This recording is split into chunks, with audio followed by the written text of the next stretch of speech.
Hey, Bernardo here. I had something I already wanted to share previously planned, but I thought this would probably be more relevant this week. I wanted to share about resilience.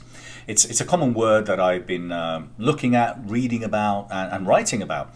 I talk a lot about resilience, and there's some exercises in my book, The Question. Um, and what I studied and what I've learned is obviously that a lot of people that are resilient have this they have this belief that every single thing that happens is positive, and every single thing that happen they look at the silver lining, and they look at the at basically it's just a setback, but and they look at where they're going.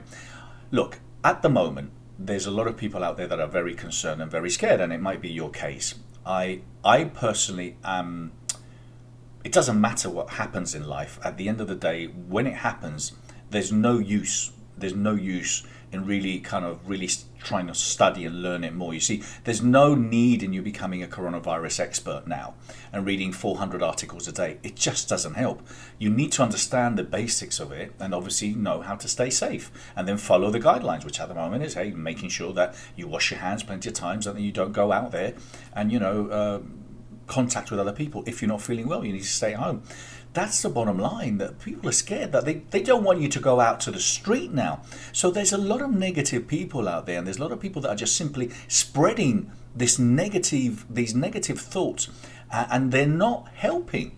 So don't be one of those. You need to be solution driven. You need to be looking at what is going to come out of this. How can I become a better individual? What is it that I wanted to do before that I was never able or capable of doing because I didn't have the time? What would I want to say to my family that I haven't said before? What did I want to do with it? But you can still pick up your family and go and have a walk in the park. There's so many things that you can do that you probably couldn't do before with the current situation we have. But again, look at the future. You have to see that there's obviously a lot of companies that are doing extremely well with this. There's a lot of companies that are doing extremely well with what's going on at the moment. There's a lot of businesses that are obviously affected, and not everyone can, change or transform their business from one day to the other. I get it, but still look at the positive outcome. How can you and what can you do differently? So resilient people are people that look at the positive aspects of life. Resilient people are people that bounce back. And you have phenomenal inner resilience within you. If you're a parent, you would do anything apart from going to the supermarket and taking all the food from the shelves. You would do anything and everything to help your family. So we all have that phenomenal inner strength within us.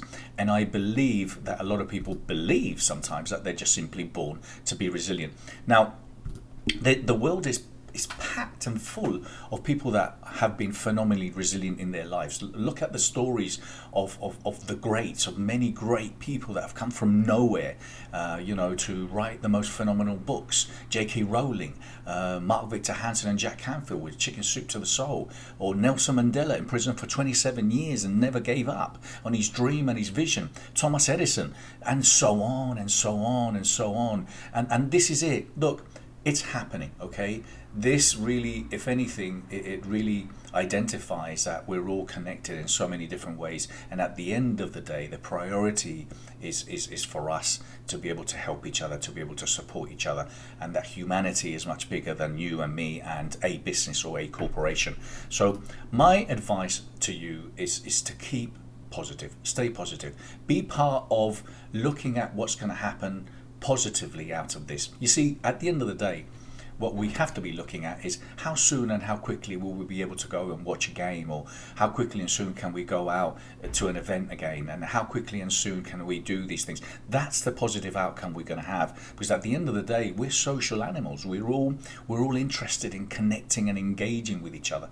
So look, my advice is stay strong. Don't be a negative person. Don't be a negative person. Be a solution-driven person, and make sure that you keep your eye on the prize. So there's many great people sharing some very great messages out there, and I advise that you just follow them, read, and if you're going to be spending time, don't spend time watching Netflix and things that are completely relevant. Watch educational content, things that can keep you positive, and things that can educate you to become the best version of yourself. Stay strong. Lots of love.